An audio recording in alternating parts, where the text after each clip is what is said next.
નમસ્કાર વિદ્યાર્થી મિત્રો, આજે આપણે ધોરણ 12 માં ચેપ્ટર નંબર 11 માં પીસીઆર પદ્ધતિ વિશે ચર્ચા કરીશું. પરંતુ પીસીઆર એટલે કે પોલિમરેઝ ચેઇન રિએક્શન આ પદ્ધતિ સમજતા પહેલા આપણે થોડુંક આગળના લેક્ચરને રિવાઇઝ કરવું પડશે, બરાબર? તો જ તેને આધારે તમે આ ટોપિક સમજી શકશો. તો સૌથી પહેલા તો આપણે પુનઃસંયોજિત ડીએનએ ટેકનોલોજીની ક્રિયાવિધિમાં આપણે કેટલા ટોપિક વિશે ચર્ચા કરી ગયા એક વખત આપણે રિવાઇઝ કરી નાખી. પુનઃસંયોજિત ડીએનએ ટેકનોલોજીની ક્રિયાવિધિમાં 7 સ્ટેપ ફોલો કરવામાં આવે છે. આ પ્રશ્ન તમને એમસીક્યુમાં પણ પૂછી શકે, વિધાન તરીકે પણ પૂછી શકે, તો તમારે આ 7 સ્ટેપ તમારે યાદ રાખવાના છે. ચલો, સૌથી પહેલો સ્ટેપ તો ડીએનએ નું અલગીકરણ કરવામાં આવે છે.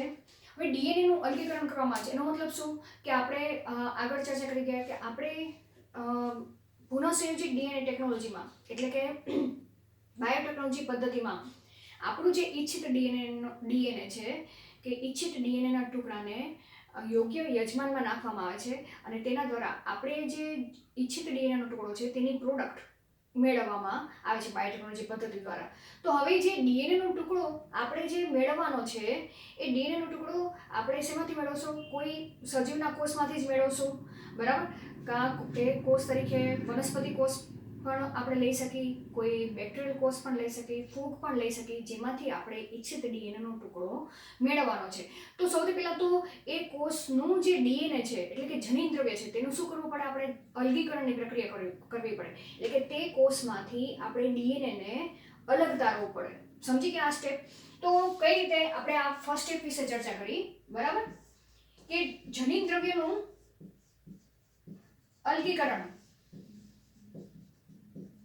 જુદા જુદા ઉત્સેચકોનો ઉપયોગ કરીને કરવામાં આવે છે. હવે તમને ખબર છે કે આપણું જે જનીન દ્રવ્ય છે એ મીન્સ કે દરેક કોષનું જનીન દ્રવ્ય સુકોષ કેન્દ્રીય કોષમાં ક્યાં આવેલું જોવા મળે છે? તેના કોષ કેન્દ્રમાં હોય છે, બરાબર?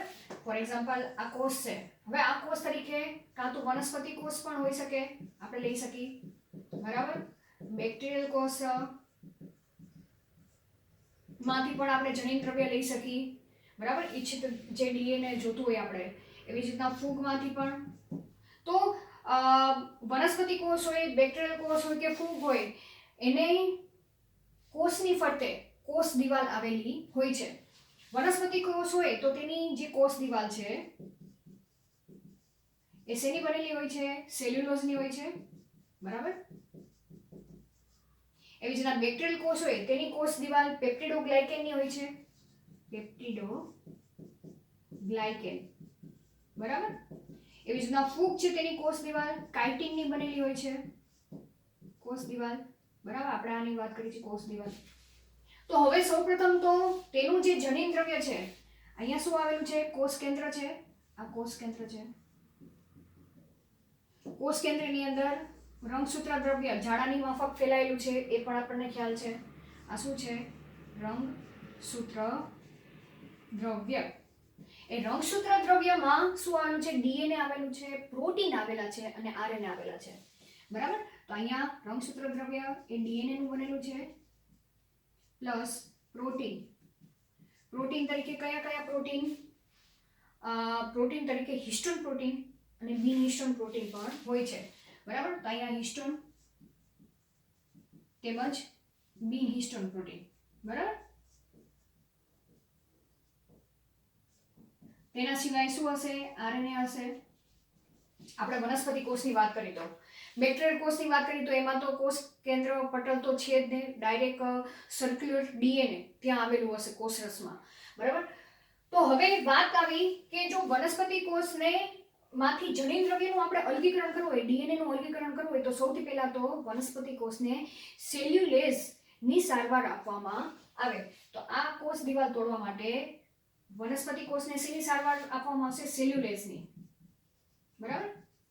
જેને કારણે શું થશે? વનસ્પતિ કોષની કોષ દિવાલ તૂટી જશે, બરાબર? એવી જ રીતના બેક્ટેરિયલ કોષ હોય તો તેને લાઇસોઝાઇમ ની સારવાર આપવામાં આવે, જે શું કરશે? પેપ્ટિડોગ્લાયકેનમાં રહેલા જે પ્રોટીન અને લિપિડ છે તેને દૂર કરશે અને તેની કોષ દિવાલ તૂટી જશે. એવી જ રીતના ફૂગની કોષ દિવાલ તોડવા માટે કાઇટિનેસ ની સારવાર આપવામાં આવે, જેને કારણે ફૂગની કોષ દિવાલ પણ શું થશે? તૂટી જશે, બરાબર? હવે વાત આવી કે કોષનું બહારનું લેયર તો આપણે તોડી નાખ્યું. હવે કોષની અંદર શું આવશે? કોષરસ હશે. બરાબર, અહીંયા શું હોય છે? કોષરસ. તો શું કોષ કેન્દ્રિત કોષ હોય તો તમને ખ્યાલ છે કે કોષરસની અંદર ઘણી બધી અંગિકાઓ હશે, પ્રોટીન્સ હશે, રિબોસોમ્સ હશે. તો હવે આ બધાને દૂર કરવા માટે પણ યોગ્ય ઉત્સેચકનો ઉપયોગ કરવામાં આવશે. જો યાદ રાખજો કે આખી પ્રક્રિયા છે એ ટેસ્ટ ટ્યુબમાં કરવામાં આવે છે. બરાબર, શેમાં કરવામાં આવશે? આ ટેસ્ટ ટ્યુબમાં કરવામાં આવે છે. બરાબર, હવે અહીંયા દ્રાવણમાં ફરીથી શું નાખવામાં આવશે? પ્રોટીએસ ઉત્સેચક નાખવામાં આવશે, જેને કારણે કોષરસમાં રહેલા જે પ્રોટીન હશે તે નિષ્ક્રિય થઈ જશે. બરાબર, હવે થર્ડ સ્ટેપ માં પણ બીજા બધા ઉત્સેચકો વાપરવામાં આવશે, જેમ કે ઉત્સેચકો તરીકે પ્રોટીએસ ઉત્સેચક વાપરવામાં આવશે, એવી જ રીતના આરએનએસ ઉત્સેચકનો ઉપયોગ કરવામાં આવશે. પ્રોટીએસ ઉત્સેચક પ્રોટીનનું શું કરશે? પ્રોટીનને તોડવાનું કામ કરશે. આરએનએસ ઉત્સેચક એ જેટલા પ્રકારના આરએનએ હશે એ આરએનએ ને તોડે છે. બરાબર, એટલે આરએનએ બધા નિષ્ક્રિય થઈ જશે, ભલે તે એમઆરએનએ હોય, આરઆરએનએ હોય કે ટીઆરએનએ હોય. તો હવે લાસ્ટ સ્ટેપ કે અહીંયા કોષ કેન્દ્રમાં જેટલા આરએનએ છે તે આરએનએ પણ બ્રેકડાઉન થઈ ગયા. પ્રોટીન છે, પ્રોટીન તરીકે રંગસૂત્ર દ્રવ્યમાં હિસ્ટોન પ્રોટીન છે, બિન હિસ્ટોન પ્રોટીન છે, તે પણ કેવા થઈ ગયા છે? નિષ્ક્રિય થઈ ગયા છે. તો હવે બાકી શું વધ્યું છે? બાકી ડીએનએ વધ્યું છે. બરાબર, અહીંયા ડીએનએસની સારવાર નહીં આપવામાં આવે, કારણ કે જો ડીએનએસની સારવાર આપવામાં આવે તો ડીએનએ પણ શું થઈ જાય? બ્રેકડાઉન થઈ જાય, તૂટી જાય. તો આપણે તો ડીએનએને શું રાખવાનું છે? જેટલું ડીએનએ છે એ ડીએનએનું જ અલગીકરણ કરવાનું છે, એટલે ડીએનએ ઉત્સેચક વાપરવામાં આવતો નથી. બરાબર, હવે આ જે દ્રાવણ છે, અહીંયા જે દ્રાવણ છે એ દ્રાવણમાં ઠંડો ઇથેનોલ નાખવામાં આવશે. કેવો? ઠંડો ઇથેનોલ.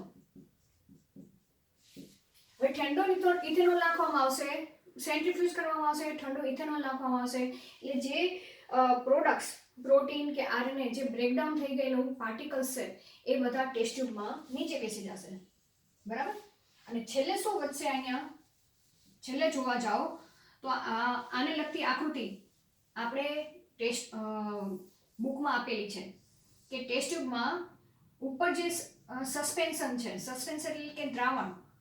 બરાબર, દ્રાવણના ઉપરના લેયર ઉપર ડીએનએ ના આ રીતે તાતણા, વ્હાઇટ કલરના તાતણા, બરાબર, તંતુ સ્વરૂપે રહેલું જે ડીએનએ છે એ ડીએનએ ઉપરના સસ્પેન્શનમાં તરતું જોવા મળે છે. શેને કારણે? ઠંડો ઇથેનોલ આપણે એડ કર્યો છે તેને હિસાબે. બરાબર, આ ડીએનએ ના તંતુ, આને લગતી આકૃતિ એનસીઈઆરટી બુકમાં છે. હવે શું કરવામાં આવે છે કે નેક્સ્ટ સ્ટેપ સ્પૂનિંગની ક્રિયા કરવામાં આવે છે. સ્પૂનિંગની ક્રિયા એટલે શું કે હવે આ ડીએનએ ને ઉપરથી આપણે લેવાનું છે. આપણે તો ડીએનએ નું જ કામ છે. બરાબર, આ જનીન દ્રવ્ય તરીકે ડીએનએ અલગ થઈ ગયું છે. હવે એને ટેસ્ટ ટ્યુબમાંથી બહાર તો કાઢવું પડશે. તો ચમચી જ કહેવાય એક પ્રકારની. બરાબર, એવું સાધન હોય છે જેની મદદથી અહીંયાથી સ્પૂલિંગ કરવાની, એટલે કે ચમચીથી તે ડીએનએના તંતુને અલગ કરી દેવામાં આવે છે. પછી નેક્સ્ટ સ્ટેપ. બરાબર, તો અહીંયા તમારું આ પહેલું સ્ટેપ પૂર્ણ થઈ ગયું. તો આ રીતે જનીન દ્રવ્યનું અલગીકરણ કરવામાં આવે છે યોગ્ય ઉત્સેચકનો ઉપયોગ કરીને. બરાબર, હવે નેક્સ્ટ સ્ટેપ આપણે ચર્ચા કરી ગયા કે અહીંયા તો ડીએનએ આખું ડીએનએ તંતુ સ્વરૂપે મળેલું છે. હવે આપણે આખા ડીએનએની જરૂર નથી, એમાંનો કોઈ જનીનનો ટુકડો જ આપણે કે ડીએનએનો ખંડ આપણે આ પ્રયોગ માટે લેવાનો છે. તો તેના માટે તો શું કરવું પડે કે આખા ડીએનએ માંથી આપણે જે જનીનનો ટુકડો જોઈએ છે તો ડીએનએની કાપણી કરવી પડશે. બરાબર, કે ડીએનએના ખંડ, એ ચોક્કસ ડીએનએના ખંડ મેળવવા માટે ડીએનએને યોગ્ય ઉત્સેચકની મદદથી કટિંગ કરવામાં આવે છે. બરાબર, અને જે ઉત્સેચક ડીએનએને કાપે છે તેને રેસ્ટ્રિક્શન ઉત્સેચકો તરીકે ઓળખવામાં આવે છે. તો રેસ્ટ્રિક્શન ઉત્સેચકો શું છે, તેના કેટલા પ્રકાર પાડવામાં આવેલા છે? એન્ડોન્યુક્લિયસ, એક્ઝોન્યુક્લિયસ. તે કઈ રીતે ડીએનએને કાપે છે, બરાબર, કેવા છેડા ઉત્પન્ન થાય છે, અને દરેક રેસ્ટ્રિક્શન ઉત્સેચકોની એક ચોક્કસ ઓળખ શૃંખલા હોય તે જગ્યાએથી જ તે ડીએનએને કાપે છે, જેને પેલેન્ડ્રોમિક શૃંખલા તરીકે ઓળખવામાં આવે છે. તો બીજો સ્ટેપ, રેસ્ટ્રિક્શન ઉત્સેચક દ્વારા ડીએનએના ખંડનું અવખંડન કરવું, એને લગતો આપણે એક આખો લેક્ચર જ અલગ ચર્ચા કરી ગયા છીએ. ત્યાં તમે આગળના લેક્ચરમાં એક વખત રિવાઇઝ કરી નાખજો. બરાબર, તો હવે એમ સમજી લો કે સેકન્ડ સ્ટેપ પણ પૂર્ણ થઈ ગયું છે કે ડીએનએનું જે આપણે રુચિ પ્રમાણેનું જે ડીએનએ છે તે અલગ મળી ગયું છે. બરાબર, રેસ્ટ્રિક્શન ઉત્સેચક દ્વારા અહીંયા સેમ્પલમાં ડીએનએનો ખંડ અલગ મળી ગયો છે. પરંતુ હવે એ ડીએનએનો ખંડ અલગ મળેલો છે તેનું પૃથ્થકરણ કઈ રીતે કરવું? બરાબર, કે કઈ રીતે તેને ડીએનએના જુદા જુદા ટુકડા મળેલા છે એમાંથી આપણો જે ઈચ્છિત ડીએનએનો ટુકડો છે તે કઈ રીતે અલગીકરણની પ્રક્રિયા કરવી? તો તેના માટે થર્ડ સ્ટેપ, બરાબર, આ થર્ડ સ્ટેપ, ઈચ્છિત ડીએનએના ખંડોનું અલગીકરણ કરવા માટે જેલ ઇલેક્ટ્રોફોરેસિસ પદ્ધતિનો ઉપયોગ કરવામાં આવે છે. એ પણ આપણે અલગ લેક્ચર તરીકે ચર્ચા કરી ગયા છીએ. જેલ ઇલેક્ટ્રોફોરેસિસ એટલે શું? તેમાં અગારોસનું માધ્યમ તૈયાર કરવામાં આવે છે.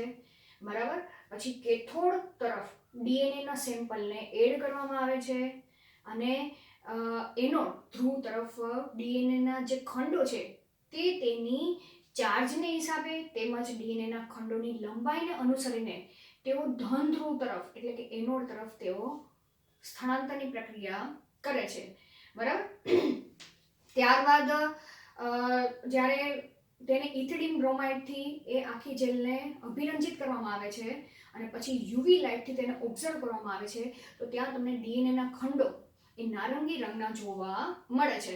બરાબર, સૌથી જે કદમાં નાના ખંડો હશે તે એનોડ ધ્રુવ તરફ વધારે સ્થળાંતર થયેલા હશે.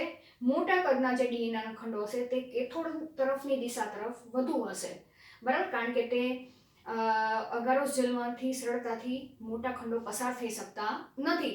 બરાબર, તો આ એક પદ્ધતિ છે જેલ ઇલેક્ટ્રોફોરેસિસમાં. તેના સિવાય પ્રોબનો પણ ઉપયોગ કરી શકાય કે યોગ્ય પ્રોબ, આર્ટિફિશિયલ લેબમાં તૈયાર કરેલો જે પ્રોબ છે તે પ્રોબ જેલમાં નાખવામાં આવે છે, જેને કારણે એ પ્રોબને કોમ્પ્લિમેન્ટરી શૃંખલા ધરાવતો જે ડીએનએનો ખંડ હશે ત્યાં જ જઈને તે પ્રોબ જોડાઈ જશે.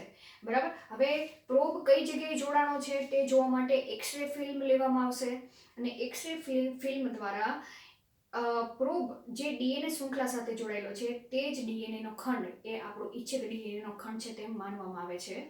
બરાબર, ત્યારબાદ શું કરવામાં આવશે કે જે જેલ છે એ જેલમાં રહેલો જે ડીએનએનો ખંડ છે તેને અલગ લઈ લેવામાં આવશે. બરાબર, તો અહીંયા સુધી જેલ ઇલેક્ટ્રોફોરેસિસની પદ્ધતિ થઈ ગઈ. બરાબર, આ થર્ડ પોઈન્ટ. ત્યારબાદ ડીએનએનો જે ખંડ આપણને મળેલો છે તેને યોગ્ય વાહકમાં નાખવામાં આવે છે અને તેને જોડવામાં આવે છે. તો વાહકની શું લાક્ષણિકતા છે એનો લેક્ચર પણ આપણે અલગથી જોઈ ગયા છીએ. બરાબર, કઈ રીતે જે ડીએનએનો ખંડ છે, વિદેશી ડીએનએનો ખંડ, એ વાહકમાં લાઇગેસ ઉત્સેચકની મદદથી જોડવામાં આવે છે અને પછી તેનું સ્ક્રીનિંગ કરવામાં આવે છે કે પુનઃસંયોજિત ડીએનએ તૈયાર થયું છે કે નહીં. બરાબર, હવે ચલો ચોથો સ્ટેપ પણ આપણે ચર્ચા કરી ગયા છીએ. ત્યારબાદ જે પુનઃસંયોજિત ડીએનએ મળેલું છે એ પુનઃસંયોજિત ડીએનએને યજમાનની અંદર સ્થળાંતર કરવામાં આવે છે. તો યજમાન તરીકે યજમાન કોષ એ પુનઃસંયોજિત ડીએનએને પોતાની અંદર લઈ શકવા માટે સક્ષમ હોતો નથી. તો એના માટે જુદી જુદી પદ્ધતિઓ યજમાન કોષ ઉપર અપ્લાય કરવામાં આવે છે. કઈ કઈ પદ્ધતિ છે એને લગતો લેક્ચર પણ આપણે આગળ ચર્ચા કરી ગયા છીએ. એ લેક્ચર એક વખત રિવાઇઝ કરી નાખજો. અને એ જુદી જુદી પદ્ધતિ યજમાન કોષ ઉપર અપ્લાય જ્યારે કરવામાં આવે છે ત્યારે યજમાન કોષ એની કોષ દિવાલ કે કોષ પટલ છે તે કેવું બની જાય છે? શિથિલ બને છે અને તે બહારનું પુનઃસંયોજિત ડીએનએ લેવા માટે તે સક્ષમ બને છે. બરાબર, તો આપણે યજમાનમાં પુનઃસંયોજિત ડીએનએનું સ્થળાંતર કરવા માટેનો આ ટોપિક પણ આપણે ચર્ચા કરી ગયા છીએ. બરાબર, હવે આપણે છેલ્લા 2 ટોપિક બાકી છે આ ચેપ્ટરમાં. યજમાન કોષોનું માધ્યમમાં વ્યાપક સ્તરે સંવર્ધન કઈ રીતે કરવામાં આવે છે અને છેલ્લું આપણી જે ઈચ્છિત ડીએનએનો ટુકડો છે તેમાંથી ઈચ્છિત નિપજોનું નિષ્કર્ષણ કઈ રીતે કરવામાં આવે છે, એટલે કઈ રીતે અલગ જે પ્રોટીન મળેલું છે ડીએનએના ટુકડામાંથી એ પ્રોટીન પ્રોડક્ટ કઈ રીતે અલગ મેળવવામાં આવે છે. ત્યારબાદ તેની યોગ્ય ચકાસણી કરવામાં આવે છે કે આપણે જે પ્રોટીન જોઈએ છે, ફોર એક્ઝામ્પલ ઇન્સ્યુલિન મળેલું છે કે નહીં તેની ટેસ્ટ કરવામાં આવે છે. ત્યારબાદ તેને બજાર ખાતે વેચાણમાં મૂકવામાં આવે છે. તો આ જ રીતે આટલી બધી પદ્ધતિમાંથી પસાર થઈને તમને જે બહારની જે એન્ટીબાયોટિક્સ દવા મળે છે તે આવી પદ્ધતિઓ દ્વારા જ તૈયાર કરવામાં આવે છે. રસી છે એ પણ આ જ સ્ટેપ દ્વારા તૈયાર કરવામાં આવે છે. તો અહીંયા સુધી આપણે પોઈન્ટ પૂરા કરી લીધા છે, બરાબર. આગળના લેક્ચરમાં હવે વાત આવી કે જે ઇચ્છિત ડીએનએનો ટુકડો છે એ જેલમાંથી અલગ કર્યો, બરાબર, અને તમે જે પ્રયોગ કર્યો, આગળ વાહકમાં નાખ્યું, એ વાહકને યજમાનમાં નાખ્યું, તો કદાચ ત્યાં સુધી તમે પહોંચી ગયા, બરાબર. પછી એ યજમાનને તમે વધુ પ્રમાણમાં ગ્રો કર્યા અને એમાંથી જે પ્રોટીન મળ્યું, તો એ પ્રોટીન તો તમારે જે જોઈતું હતું insulin protein, for example insulin જોતું હતું, એ ઇન્સ્યુલિન પ્રોટીન ન મળ્યું, તો તમારો આખો જે આ પ્રયોગ છે એ આખો પ્રયોગ શું થયો, ફેલ થયો કહેવાય, બરાબર. ફેલ થઈ જાય તો આની પાછળ તો તમે ઘણી બધી ટાઈમ પણ સ્પેન્ડ કરેલો છે. આ પ્રયોગ ફોલો કરતાં કરતાં ઘણા બધા આર્થિક રીતે પણ ઘણો બધો મોંઘો પડે છે આ પ્રયોગો, બરાબર. તો હવે એવા સમયે તમારે ફરીથી, જો તમારી પાસે ડીએનએનું સેમ્પલ હોય તો તમે અહીંયાથી જ ડાયરેક્ટલી એ સ્ટેપ ફોલો તમે કરી શકો કે ડીએનએનું સેમ્પલ વધારે પ્રમાણમાં હોય તો આગળના આ 3 સ્ટેપ તમારે ફોલો કરવા ન પડે. ડાયરેક્ટ વાહકમાં તમે ફરીથી નાખી દો અને પછીના સ્ટેપ તમે ઝડપીથી તમે કરી શકો. પણ એના માટે તમારી પાસે ડીએનએનું સેમ્પલ, જે ઇચ્છિત ડીએનએના ટુકડાવાળું જે સેમ્પલ છે એ તમારી પાસે વધુ હોવું જોઈએ, બરાબર. તો એ ડીએનએનું સેમ્પલ વધુ મેળવવા માટે પીસીઆર પદ્ધતિનો ઉપયોગ કરવામાં આવે છે. ખ્યાલ આવી ગયો?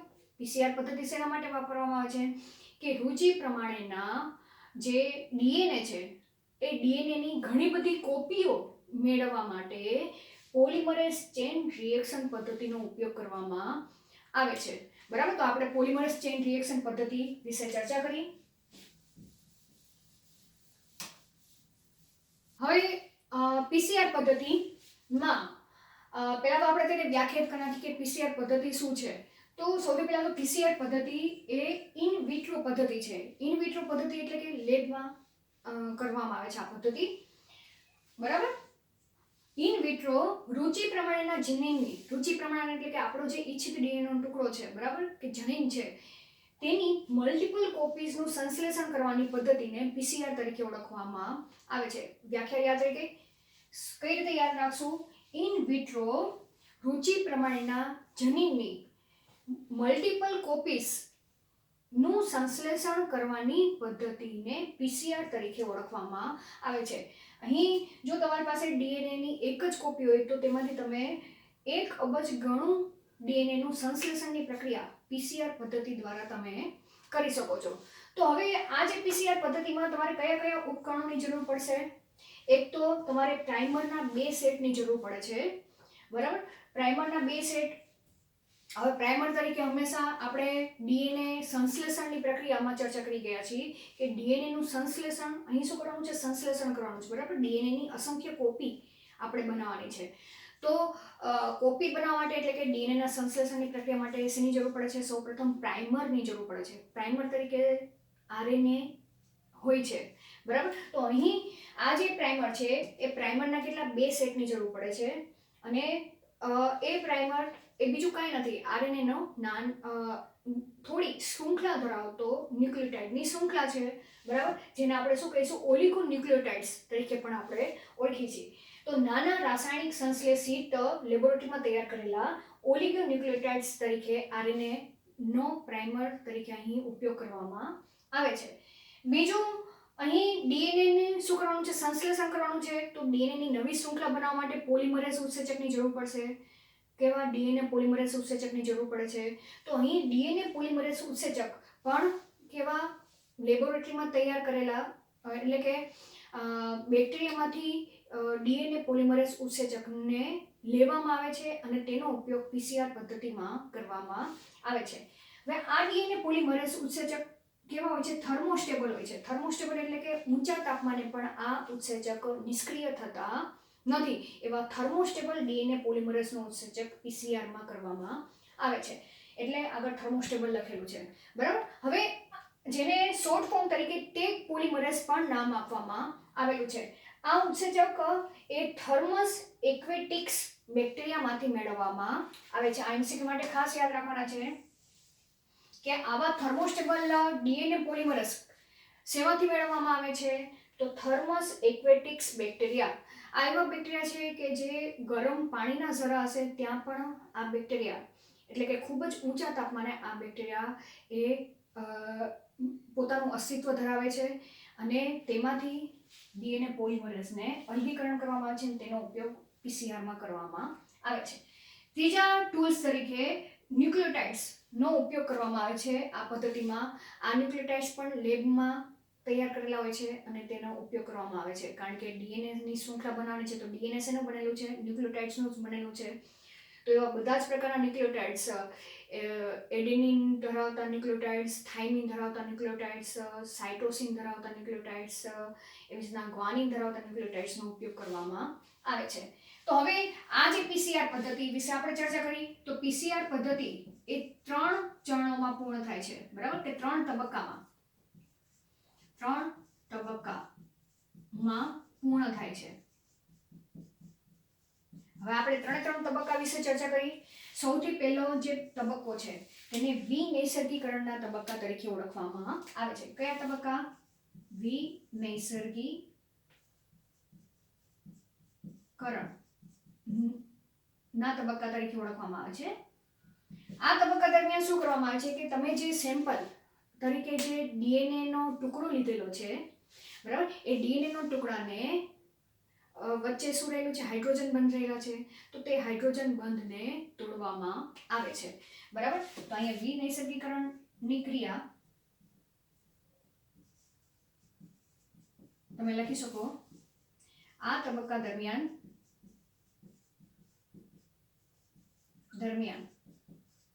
ડીએનએ ની બંને શૃંખલા વચ્ચેના શું કરવામાં આવે છે? વચ્ચેના હાઇડ્રોજન બંધને તોડવામાં આવે છે, બરાબર, આવે છે. તો અહીંયા એમ સમજી લો કે આ તમારી ડીએનએ ની બે શૃંખલા કેવી હોય છે? બેવડી હોય છે, બરાબર. તો આ ડીએનએ ની શૃંખલા છે, અહીંયા વચ્ચે હાઇડ્રોજન બંધ રહેલા છે. આ 3' to 5' વાળી શૃંખલા છે અને આ 3' to 5' વાળી શૃંખલા છે. તો અહીંયા જે હાઇડ્રોજન બંધ રહેલા છે તેને તોડવા માટે ઊંચા તાપમાને હાઇડ્રોજન બંધને તોડવામાં આવે છે. એટલે કે ટેસ્ટ ટ્યુબમાં અહીંયા જે સેમ્પલ લીધું છે, સેમ્પલમાં સૌથી પહેલા તો ઊંચું તાપમાન અપ્લાય કરવામાં આવશે. લગભગ 90 થી 95 ડિગ્રી સેલ્સિયસ તાપમાન અપ્લાય કરવામાં આવશે, બરાબર. ટેમ્પરેચર કેટલું ઊંચું રાખવામાં આવશે? High temperature 90 to 95 degree Celsius. હવે આ જે તાપમાન છે એ માઇનર ટાઈમ પીરિયડ માટે અપ્લાય કરવામાં આવશે, જેને કારણે બંને શૃંખલા વચ્ચેના હાઇડ્રોજન બંધ છે તે શું થાય છે? તૂટે છે અને બંને શૃંખલા છૂટી પડે છે. તો આ તબક્કા દરમિયાન શું જોવા મળશે? આ બે શૃંખલા અલગ થયેલી જોવા મળશે, બરાબર. તો અહીંયા સુધીની પ્રક્રિયાને વિનૈસર્ગીકરણની ક્રિયા તરીકે ઓળખવામાં આવે છે. હવે બીજો તબક્કો, તાપમાનું શીતન, બરાબર. આ બીજો તબક્કો છે તાપમાનું શીતન. હવે આ તબક્કા દરમિયાન આ છૂટી પડેલી શૃંખલા છે 3' to 5' અને અહીંયા 3' to 5', બરાબર. એ અહીંયા હું ડ્રો કરી નાખું છું. 3' to 5', 3' to 5'. હવે આ તબક્કા દરમિયાન ટેમ્પરેચર થોડુંક ડાઉન કરી દેવામાં આવશે. ટેમ્પરેચર કેટલું ડાઉન કરવામાં આવશે? 50 થી 65 ડિગ્રી સેલ્સિયસ જેટલું તાપમાન ડાઉન કરી દેવામાં આવશે, બરાબર. અહીંયા તમે ટેમ્પરેચર લખી શકો 50 to 65 ડિગ્રી સેલ્સિયસ જેટલું કરી દેવામાં આવશે. અને સેમ્પલની અંદર જે પ્રાઇમર છે, બરાબર, કયો પ્રાઇમર છે?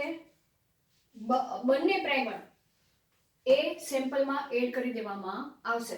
તો અહીંયા આ તબક્કા દરમિયાન તમે લખી શકો કે પ્રાઇમરના બે સેટ ઉમેરવામાં આવે છે, જેને કારણે તે શું થશે, બંને પ્રાઇમર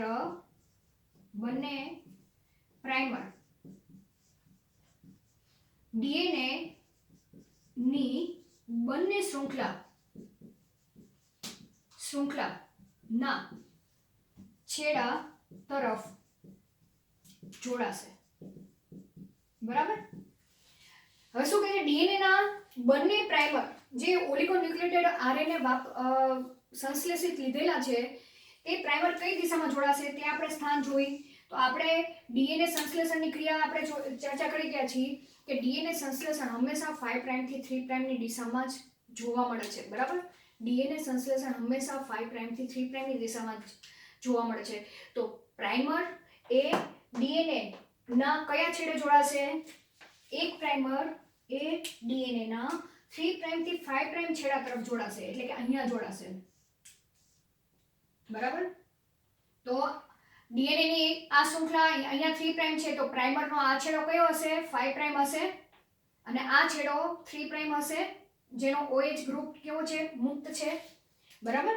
એવી જ રીતના બીજો પ્રાઇમર પણ બીજી શૃંખલા છે, તેની દિશા અહીંયાથી 3 પ્રાઇમ ટુ 5 પ્રાઇમ છે. બરાબર. તો બીજો પ્રાઇમર એ પણ 3 પ્રાઇમ થી 5 પ્રાઇમ દિશા તરફ જોડાશે. બરાબર. તો આ જે પ્રાઇમર છે, તેની આ દિશા 5 પ્રાઇમ કહેવાશે અને આ દિશા 3 પ્રાઇમ કહેવાશે. બરાબર. તો તાપમાનુશીતન ના તબક્કા દરમિયાન પ્રાઇમરના બે સેટ ઉમેરવામાં આવે છે અને બંને પ્રાઇમર ડીએનએ ના બંને છેડા તરફ જોડાય છે અને આ તબક્કાને તાપમાનુશીતન તરીકે ઓળખવામાં આવશે. બરાબર. ટેમ્પરેચર ડાઉન કરવામાં આવ્યું.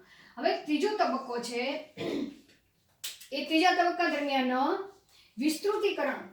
બરાબર. ત્રીજો તબક્કો કયો કહેવાશે, વિસ્તૃતીકરણ, અથવા તો તેને ઇંગ્લિશમાં એક્સટેન્શન શું કહેવામાં આવશે, એક્સટેન્શનની ક્રિયા. બરાબર. જો આપણી એનસીઈઆરટી બુકમાં આકૃતિ 3 સાથે આપેલી છે, મેં 3 આકૃતિને તમને અલગ કરીને દર્શાવી છે. બરાબર. વિસ્તૃતીકરણના તબક્કામાં પ્રાઇમરનું શું થાય છે, વિસ્તૃતીકરણ થાય છે. તો હવે આ તબક્કા દરમિયાન માનો કે આ અહીંયા પ્રાઇમર જોડાઈ ગયા છે.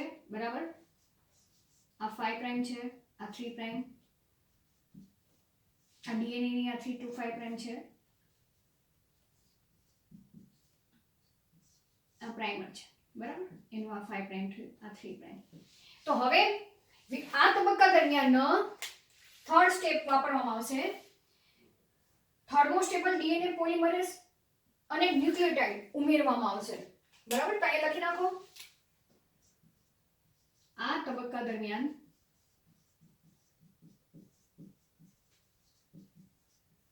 ડીએનએ પોલિમરેઝ અને ન્યુક્લિયોટાઇડ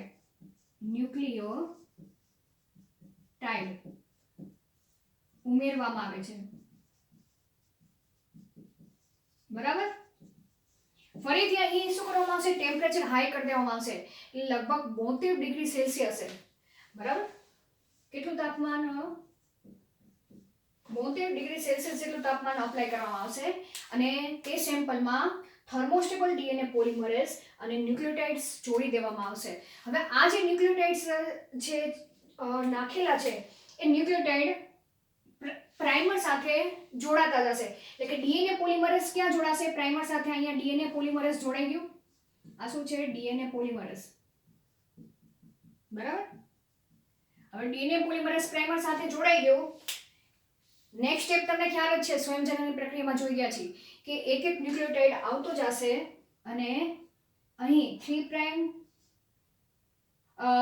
ડીએનએ ની જે ટેમ્પલેટ શૃંખલા છે તેને કોમ્પ્લિમેન્ટરી ન્યુક્લિયોટાઇડ આવતો જશે અને આ રીતે ડીએનએ ની શૃંખલા એ નવી તૈયાર. તો અહીંયા તમે જોશો તો ડીએનએ ની નવી શૃંખલા એ 5 પ્રાઇમ થી 3 પ્રાઇમની દિશામાં સંશ્લેષણ પામે છે અને બીજી નવી શૃંખલા પણ 5 પ્રાઇમ થી 3 પ્રાઇમની દિશામાં બરાબર. આ એની 3 પ્રાઇમ છે અને અહીંયા 5 પ્રાઇમ છે. એવી જ રીતના 5 પ્રાઇમ છે અને આ એની 3 પ્રાઇમ દિશા. તો અહીંયા તમે જોશો કે શરૂઆતમાં ડીએનએ ની એક શૃંખલા હતી. એક ડીએનએ નો એક ટુકડો હતો, જનીન હતો, અને જ્યારે 3 તબક્કા પૂર્ણ થાય છે ત્યારે તમને 2 ડીએનએ મળે છે, એટલે કે જનીનના તમને 2 ટુકડા મળે છે. બરાબર. તો એવી જ રીતના ફરીથી આ બંને ડીએનએ છે ના ટુકડા છે તેને સેમ આ 3 તબક્કામાંથી પસાર કરશો તો તમને 4 ડીએનએ ના ટુકડા મળશે. 4 ડીએનએ ના ટુકડાને આ જ તબક્કામાંથી 3 તબક્કામાંથી પસાર કરશો તો 4 માંથી તમને કેટલા મળશે? 8 ડીએનએ ના ટુકડા મળશે. તો સેમ તમે આ જ પ્રક્રિયા વારંવાર કરતા જાશો તો તમને ઘણી બધી નકલો, મલ્ટિપલ કોપીઝ ઓફ તમારું જે રુચિ પ્રમાણેનું જનીન છે તે તમે સંશ્લેષિત કરી શકો. અને આ ખંડનો ત્યારબાદ તમે નેક્સ્ટ સ્ટેપ કયો છે? તમે વાહકમાં તેનો ટ્રાન્સફર કરો. બરાબર. અસંખ્ય વાહકોમાં તમે ટ્રાન્સફર પણ કરી શકો અને જે પ્રયોગ તમારો સક્સેસ ગયો તે તમે આગળ વધારી શકો. તો ફરીથી એક વખત રિવાઇઝ કરી નાખી કે પીસીઆર પદ્ધતિના કયા છે? 3 તબક્કા છે. પેલું વિનૈસર્ગીકરણની ક્રિયા, તે દરમિયાન જનીન છે કે ડીએનએ નો ખંડ છે તેની 2 શૃંખલા વચ્ચેના હાઇડ્રોજન બંધને તોડવામાં આવે છે. બરાબર. બીજો તબક્કો છે તાપમાનુષિતનની પ્રક્રિયા, જે દરમિયાન છૂટી પડેલી ડીએનએની બંને શૃંખલાના છેડા પાસે પ્રાઇમર જોડાવાની પ્રક્રિયા થશે. બરાબર. થર્ડ સ્ટેપમાં વિસ્તૃતીકરણની ક્રિયા તરીકે ઓળખવામાં આવે છે. તે તબક્કા દરમિયાન ડીએનએ પોલિમરેઝ અને ન્યુક્લિયોટાઇડને સેમ્પલમાં નાખવામાં આવે છે, જેને કારણે ડીએનએ પોલિમરેઝ એ પ્રાઇમર સાથે જોડાશે, બંને પ્રાઇમર સાથે જોડાશે અને બંને પ્રાઇમર પાસે જોડાયેલું ડીએનએ પોલિમરેઝ એ બંને ડીએનએની શૃંખલાને અનુરૂપ ન્યુક્લિયોટાઇડને જોડવામાં મદદ કરશે અને નવી ડીએનએની શૃંખલા તૈયાર થાય છે. તો આમ એક ડીએનએમાંથી 2 ડીએનએના ટુકડાઓ તૈયાર થાય છે, જેને પીસીઆર પદ્ધતિ તરીકે ઓળખવામાં આવે છે. તો હવે નેક્સ્ટ આપણે જે છેલ્લો સ્ટેપ છે કે યજમાન કોષનું અસંખ્ય કોપીઓ કઈ રીતે મેળવી શકાય છે તેના વિશે આપણે ચર્ચા કરીશું. Thank you.